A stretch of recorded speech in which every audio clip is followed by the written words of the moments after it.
Mga guys, nagluto po ako ng gulay na ginataang kamuting kahoy. Yung dahon ng kamuting kahoy, yan yung pinakamura, yun ang aking pinuha at ginulay. Napakasarap niyan guys, pero konti lang naman yan. Mga dalawang tali lang. Ilagyan ko siya ng tinapa. Malapit na siya maluto mga guys.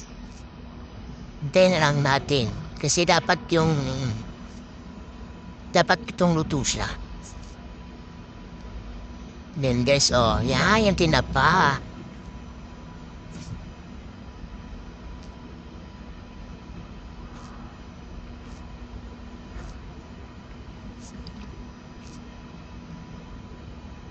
Yan, hintayin lang natin maluto ang ating gulay na kamuting kahoy. Sobrang sarap niyan guys.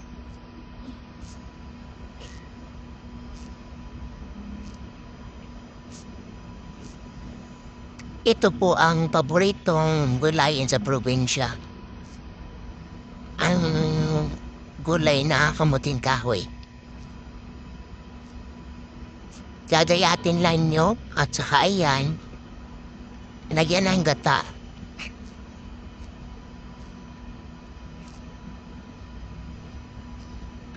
Meron ka lang napakasarap na gulay.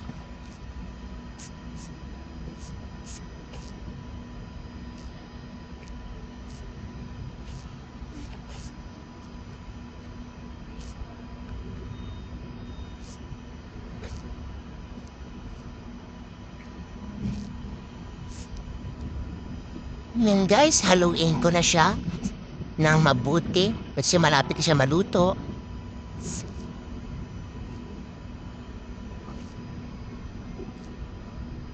Yan guys, oh, napakasarap niyan. Marami tayong alakain niyan na makanin. Ayan ang sabaw niyan, sarap.